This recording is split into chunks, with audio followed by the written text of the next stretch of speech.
Romance of Sui and Tang Dynasties Chapter 77. So we're looking at a very specific and honestly a very strange moment in the Tang Dynasty today. We've got Chapter 77 of the Romance of Sui and Tang Dynasties in front of us. And, usually when you talk about the Tang, you're thinking Golden Age, poetry, power, genius, administration. Right. The pinnacle. But this source material, Yeah. this is kind of the inverse of all that. It's the underbelly, absolutely.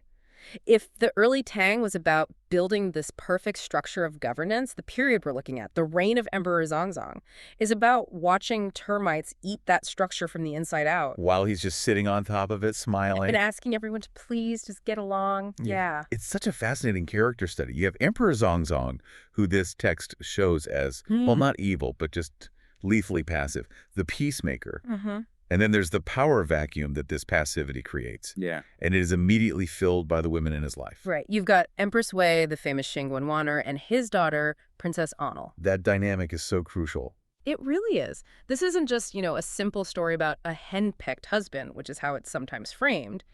It's a case study in what happens to a state when soft power becomes the only power. And the source just details a complete collapse of protocol. I mean, from how officials were hired to how treason was punished, it's wild. So let's start with maybe the cultural architect of this collapse, Shangguan Wanner. Okay, yeah. The text introduces her as Jiyu So, a high-ranking concubine, but it says she was living like a full consort. She was essentially holding the pen for the emperor. She was the gatekeeper, and this is where you have to look at the mechanics of her control. It wasn't just that she had the emperor's heir, she controlled the entire intellectual output of the empire. Through the Shu and Guan, right? The Department of Literary Cultivation. Exactly. Which, on paper, sounds fantastic. A department for culture. That sounds very Golden Age. Totally. But look at what it actually did. He gathered about 20 famous scholars, men like Shen Kuangqi and Song Siwan, and their job was basically to party. Right. Banquets, poetry contests. And Wanner was the sole judge of their merit. And the source is really specific about the kind of poetry they were writing. He uses this phrase, wind and clouds, moon and dew. Which is a derogatory term in this context. I mean, in the Confucian tradition, scholarship has a moral purpose.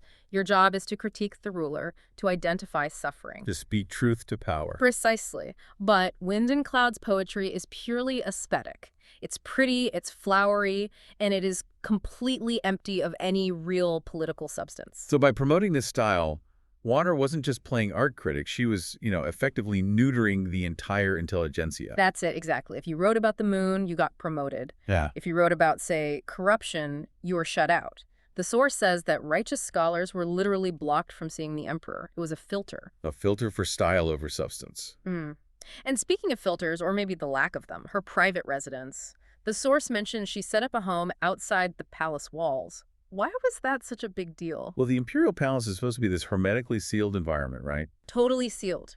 The inner court is sacred. Men, other than the emperor and eunuchs, are not supposed to just be wandering in and out. So by setting up a private house outside, she basically created a loophole. A literal backdoor. Frivolous officials and young men could visit her house, supposedly to discuss literature. But really, it was a way to get direct access to Empress Wei and the princesses. Yep. It completely bypassed the state's security apparatus. It turned the imperial hierarchy into, like, a networking event for sycophants. Which is the perfect segue to the night market incident. If Wanner was breaking the spatial rules, the emperor himself was breaking all the behavioral ones.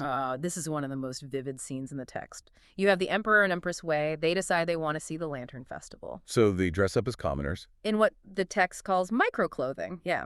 They disguise themselves and go mingling in the night market. Which, it sounds kind of fun, right? Like a celebrity trying to be normal for a night. It does, but then the source brings in this dissenting voice, an official named Song Jing. The anchor of reality in this whole story. He is. He writes a secret memo begging them not to do it. And he cites the Rights of Zhu, this ancient constitutional text, to explain why it's so dangerous. Right. He lists the specific fines. If a noble lady goes to the market, she's fined a curtain. If a prince goes, he's fined a mouthful. And his point isn't really about the fines. He's asking this brilliant rhetorical question. If the ancient laws punish a prince for this, who has the authority to punish the emperor? It's a constitutional crisis in a nutshell. It is. If the emperor acts like a tourist, he's stepping outside the law. But he is the law, so the whole system just shorts out. And on a practical level, Jing points out it was a security nightmare. A total disaster. They released thousands of palace maids to walk with them. And a huge number of them just didn't come back. They just vanished into the crowd. I mean, it's a massive security breach. But the most telling part of the whole story is Zongzong's reaction to the memo. He doesn't kill Jing. Nope. A tyrant would have. A wise ruler would have listened. Zongzong does neither. He just reads it, shrugs, and ignores it. Wow. He didn't care about the implications. He just wanted to see the pretty lanterns. And that apathy. That seems to be the root of the corruption that follows. Because if the emperor doesn't care about the rules, why should anyone else? Which brings us to the ink decrees. This is the moment the government really truly stops functioning. Okay, so explain the ink decrees. Normally, to get an official position, you go through the Ministry of Personnel. There's a whole process, vetting, seals, checks and balances. But these decrees just bypass all of that. Completely. They were just handwritten orders, often sealed improperly, coming directly from the emperor, or, more likely forged by the princesses that just said, appoint this person. Meritocracy was gone. And there's that anecdote about the official Zheng Yin. Oh, yeah. A candidate walks into the selection office with 100 copper coins just tied to his bootstrap. It's so blatant. He didn't even hide it. Didn't have to. Zheng Yin just looks at the boot, sees the money, approves the promotion. The people even had a saying about it. In today's selection, nothing works without money. And this flooding of the system with bought titles, that leads to the 3 no seats joke. It was dark humor, yeah. The joke was that if all the chancellors, censors, and supernumerary officials showed up to court at the same time, there'd be nowhere for them to sit. We should probably unpack those titles, because these aren't just like low-level clerks. Not at all. The Zaixiang are the chancellors, the absolute top policymakers. There should only be a handful. But under Zongzong, the cabinet was the size of an auditorium. And Yushi. Those are the censors. They're the internal affairs division, the watchdogs meant to root out corruption. Which is just deeply ironic. It's the ultimate irony. The office meant to stop corruption was filled with people who literally bought their job. And then the yuan viling, the supernumerary officials, were just extra positions being sold off by the princesses to, butchers and merchants. Butchers, merchants, servants, anyone with cash. So you have a government where the policymakers are diluted, the police are bought, and the offices are physically overflowing with unqualified people. It's a state that's like buzzing with activity, but it's completely hollow. And speaking of hollow authority, the peacemaker incident, this is where the emperor's desire for harmony becomes outright dangerous. The Zongchuk affair. This feels like the climax of all the dysfunction. It really is. So Zongchuk was a top minister, but he was secretly taking bribes from Mochuo, the Khan of the Turks. The same Turks who are actively raiding the Tang borders. Yes. So this isn't just embezzlement. This is high treason. And a censor named Kui Wan actually does his job and stands up in court to impeach him. He does. And according to protocol, the accused minister is supposed to step down, remove his hat, and await judgment. But Zongchuk doesn't do that. No, he stands his ground, furious, and just starts shouting back at the censor. It turns into a screaming match in the middle of the throne room. And this is the test for the emperor. You've got a traitor screaming at a prosecutor. What does Zongzong do? He orders them to become sworn brothers. Right on the spot. He says basically, you two should just become family, and then this whole disagreement will be over. That's baffling. He reduced a state trial about treason to a personal squabble. It's worse than baffling. It's destructive. He's saying the law doesn't matter. The appearance of peace is more important than the safety of the nation, and that's how he got the nickname He Shiti Anzi, the peacemaker emperor. He prioritized his own comfort over justice. And that comfort was an illusion, because while he was forcing his officials to be friends, the people closest to him were planning to kill him. Okay, so this brings us to the assassination plot. It starts with a whistleblower. A commoner named Wei Yueshang. He gets a message to the emperor, and it's explicit. It says, Empress Wei is having affairs, and she is plotting against you. And Empress Wei naturally wants him dead immediately. Of course. But Songjing, our guy, Songjing, steps in again. He argues that if you kill the messenger, you're just cutting off your own eyes and ears. So the emperor compromises. He exiles the man instead of killing him. But the source says the accusation actually stuck with the emperor this time. It did. The seed of doubt was planted. The text says he started to watch the empress more closely, checking who was coming and going, and this terrified her. At the same time, her daughter, Princess Anil, is getting impatient, Very. She makes this shocking request to be named Imperial Great Daughter. which is basically asking to be made crown prince. Yeah. She wanted to be the heir, superseding the emperor's sons. She wanted to be the next Wu Zetian. She did, and Zongzong, for once in his life, actually says no. So now they're cornered. The empress is afraid of being exposed. The princess is blocked from the throne. They have a common obstacle. The emperor. And to remove that obstacle, they turn to their lovers, Ma Qing and Yang Jun. And their professions are key here. Ma Qing was a doctor, and Yang Jin was a chef. The two people who control everything that enters the emperor's body. Exactly. Medicine and food. The source describes the secret meeting where Empress Wei calls in Yang Jun, the chef. She's panicking. She says, "The emperor is watching us. If his heart changes, we are all dead." And Yang Jun, the chef, suggests poison. He does, and he points out that Ma Qing, the doctor, can provide it. It's a conspiracy of the intimate. They aren't hiring some outside assassin. They're weaponizing the emperor's daily routine. Meanwhile, You might want to sit down for this one. The absolute chaos that followed in the Tang court. it's a period that's really defined by one singular driving force, Right? ambition, Right. and specifically, we're looking at how that ambition can rot a family completely from the inside out. We are exploring the fall of the tragic Emperor Zongzong and the rise of one of China's most famous rulers, Empress Wanzong, also known as Longji. And let me tell you, Longji doesn't just, walk onto the throne and wave to the crowd. He seizes it. This is a story about a violent, necessary coup. It is brutal, it is bloody, and honestly, it gives Game of Thrones a run for its money. It certainly does. But what's so fascinating here is that unlike a fantasy novel, the stakes were real. We're talking about the actual survival of the Tang dynasty. The source material, it paints this picture of a court that had just completely lost its moral compass. So let's unpack this. We start with a situation that is already, a powder keg. We have Empress Wei, that's the current Emperor Zongzong's wife, and she is not exactly governing with a gentle hand. She's plotting. She is. She's effectively trying to replicate the success of her mother-in-law, Wu Zetian. She wants to rule. And the first person to realize just how dangerous she is the crown prince, Chungjun. Oh, okay. He discovers that Empress Wei isn't just content with being powerful. She is actively plotting to depose him. She sees him as an obstacle to be removed. So Chongjun decides he's not going to wait around to be killed. He goes for the preemptive strike. The first domino. Right. He forges an imperial decree, which, let's be clear, is a massive crime in itself. And he leads the Imperial Forest Army to take out the Wei faction's muscle. Specifically, he targets Wu Sanzi.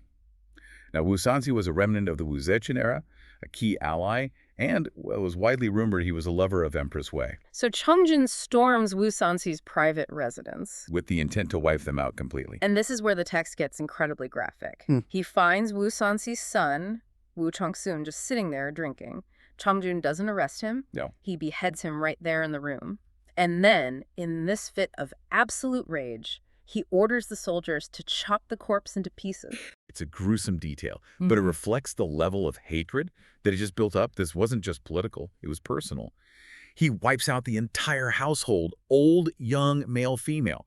It's total extermination. She wanted to make sure there was no one left to strike back. Exactly. But the coup fails, right? It does, and that's the tragedy of it. Chongjun tries to keep the momentum going and heads for the palace to kill Shangguan Wan'er, another powerful female politician we've talked about. But Emperor Zongzong intervenes. How? He climbs up the Xuanwu Gate Tower and literally talks the soldiers down. You're kidding. The emperor just stands there and says, "Guys, stop." And the rebellion just crumbles. Essentially, yeah. The soldiers turned on Chongjun because their loyalty was to the emperor, not necessarily to the prince. So Chongjun was defeated and killed in the chaos. Wow. But here's the critical part. His death removed the last check on Empress Wei's power. With the crown prince gone, the moral decay just accelerated immediately. Right. And the source gives us a really gross example of this. So after Wu Chengthun is chopped up and killed, his widow is Princess Anil. Yes, the daughter of the emperor and Empress Wei. So her husband's dead. What does Empress Wei do? She marries her own daughter off to Wu Yangxiu. Who was Wu Changsun's brother. Exactly. She marries the widow to the brother of the dead husband. The text uses a very specific phrase here. sweeping away human relations. In the Confucian worldview, this is, well, it's incestuous. It's a complete violation of the rights. It's sending a message. It signaled to the entire court that the Wei faction no longer cared about tradition, morality, or public opinion. They were doing whatever they wanted. And if you try to call them out on it, you were dead meat. There's this one guy, Yang Qinrong, an official. He tries to be the whistleblower. Brave man. A dead man. He sends a report to the emperor saying, hey, your wife is corrupt, she's having affairs, this is dangerous. And Emperor Zhangzong reads it, but before he could even decide what to do. Empress wife finds out, and she has Yang Qinrong beaten to death, literally pounded to death, before the emperor can do a thing. And this is the turning point. Emperor Zhangzong was generally a passive, maybe even a weak figure, but even he couldn't ignore this. The source says he was unhappy and showed it on his face. And that little bit of unhappiness was enough for Empress Wei. She decides, okay, the husband has to go. It's a classic ruthless calculation. Yeah. If the emperor wakes up and realizes what's happening, Wei is finished. So she strikes first. She brings in her accomplices, her lovers, Yang Zhong and Ma Qingqi. Ma Qingqi is the one with the connections, I take it. Apparently. Yeah. He provides the weapon. It's a very specific poison. The text says it causes abdominal pain but leaves no external marks. It's designed to look like a sudden illness. The stealth aspect is key. Exactly. Yeah. They couldn't have it look like a murder or the army would revolt. It had to look natural. So set the scene. It's a normal day in the Shenlong Hall. The emperor is relaxing, and Empress Wei brings him a snack, a 3-crisp cake. Which she has personally spiked with the poison, right in the filling. He eats a few of them. Everything seems fine. But Right. then the reaction hits. The text describes his stomach just swelling up. He's rolling around on the bed in agony. He can't even speak. He's just pointing at his mouth. This is the ultimate betrayal. He's looking to his wife for help. He trusts her despite everything. And she helps him, all right. She acts all concerned and yells, "The emperor needs soup. Bring the ginseng soup." But the soup was the closer. Right. The soup was the chaser. She pours it into his mouth, and that's it. He stops rolling. He dies. A single cake to repay the king. The text is so poetic about the tragedy of it. He died at the hands of the person who was supposed to be his closest companion. So he's dead. Empress Wei covers it up, obviously. She installs a puppet emperor, a 15-year-old kid named Wen Wang, and she takes charge as regent. She's basically Empress Wu Zixin 2.0 now. That was the goal. But she made a mistake. She underestimated the opposition. She thought that by killing the emperor and controlling the puppet, she was safe. But there were other princes. Enter our protagonist, Li Longji. At this point, he's the Prince of Lindsay. He's young, he's smart, and he is watching all of this happen. He is the third son of the Prince of Xiang. So he's not the heir apparent, which gives him a bit of cover. But he sees this pack of villains, as he calls them, running the court. He realizes that if he doesn't act, the entire Li family, the Tang royal line, is going to be wiped out. And he gets a tip-off, too. There's this guy, Kui Riang, who was actually part of the Wei faction. Oh, right. But he sees the writing on the wall. He realizes Empress Wei is driving the bus off a cliff. So he sends a secret message to Li Longji through a monk. It's always a monk in these stories, isn't it? The perfect cover. It really is. The monk delivers the message basically saying, they are going to kill you next. So Li Longji gathers his team. He's got the Princess Taiping, who is formidable in her own right, and some key military officers. But there's a fascinating strategic conversation that Li Longji has with one of his commanders, Jifushin. It's about Li Longji's father, the Prince of Xiang. Oh, this is a great character moment. The commander says, hey, shouldn't we tell your dad that we're about to launch a massive coup? And Li Longji says, absolutely not. And his logic is impeccable. It's deeply Confucian in this twisted, practical way. He says that if he tells his father will worry or, might try to stop him out of fear.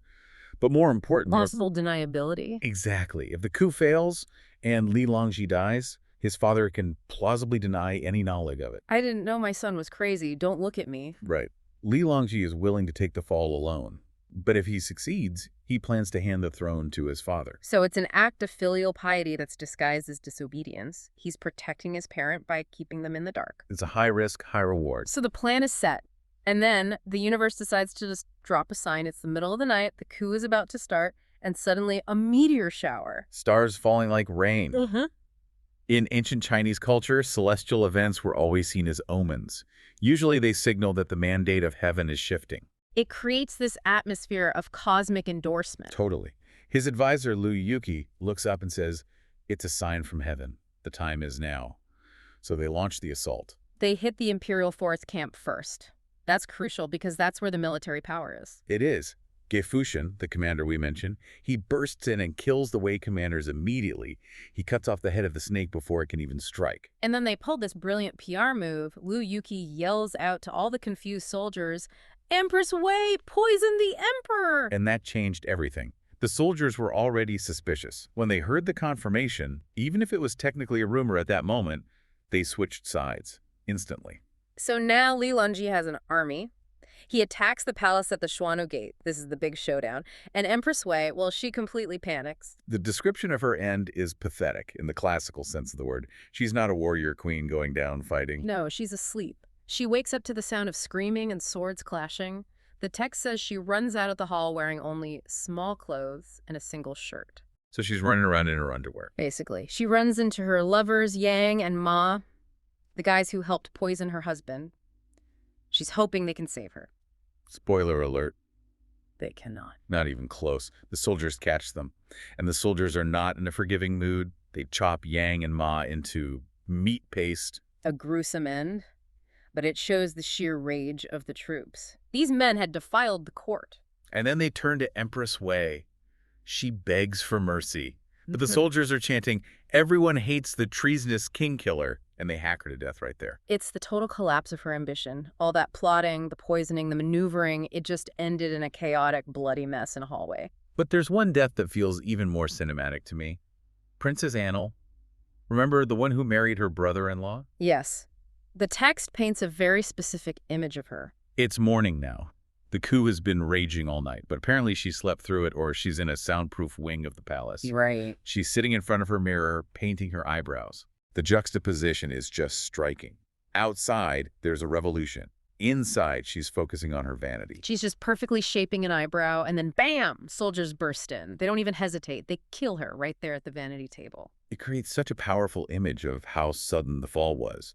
One moment you are the most powerful princess in the empire, preparing for a day of luxury. The next, you were gone. And then we have Shang Wenwaner. Now, she's a complicated figure. She was the female prime minister, extremely intelligent. When the soldiers grab her, she tries to talk her way out of it. She was a survivor. Mm-hmm. She had actually drafted a will that supported Li Longji's father, anticipating this might happen. She tries to show it to Li Longji, essentially saying, "Look, I was on your side all along. I saved the receipts." And Li Longji? He doesn't care. He does not. He calls her demonic and lustful. He orders her execution immediately. But why? I mean, if she was useful, why kill her? I think Li Longji realized that she was just too dangerous. She was too good at the game. She had survived under Wu Zhaxian. She had survived under Wei. She was a chaotic element. He wanted a clean slate. Exactly. He didn't want the old political operators hanging around. That is cold, but I guess effective. So, the Wei faction is dead. The meat paste has been cleaned up. Now they have to put a new emperor on the throne. And Li Longji keeps his word. He installs his father, the Prince of Zhang, who becomes Emperor Ruzong. But this creates a new dilemma. Right, who becomes the crown prince. Because you have the eldest son, Song Wang. Mm-hmm. By tradition, he should be the heir. But then you have Li Longji, the younger son, who just literally saved the entire dynasty from destruction. It's the classic merit versus birthright debate. And historically, this is where brothers usually start killing each other to secure the spot. Oh, absolutely. I was expecting Li Longji to just stab his brother and be done with it, or for the older brother to try and arrest Li Longji. But that's not what happens. No. We get this moment of genuine moral high ground. Kong Wang, the older brother, weeps. He declines the position. He actually turns it down. He does. He makes a very profound argument. He says, in times of peace, you go with the eldest. In times of danger, you go with the meritorious. Wow. He says he would feel guilty sitting on the throne above the brother who saved his life and the empire. That is surprisingly wholesome for a story that involved chopped up corpses 5 minutes ago. It is. Emperor Ruzong agrees, and Li Longji is named Crown Prince. The source material ends this whole section with a poem praising Song Wang. It notes that if brothers in the past referencing the bloody founding of the Tang had been this wise, they wouldn't have had to kill each other. It's a rare happy ending in the cutthroat world of imperial politics. Li Longji gets the power he earned, and the family stays intact. For now, at least. But it sets the stage for the peak of the Tang dynasty. Li Longji goes on to become Emperor Xuanzang, and his reign is considered the golden age of Tang. but he never would have gotten there without this one night of blood and meteor showers.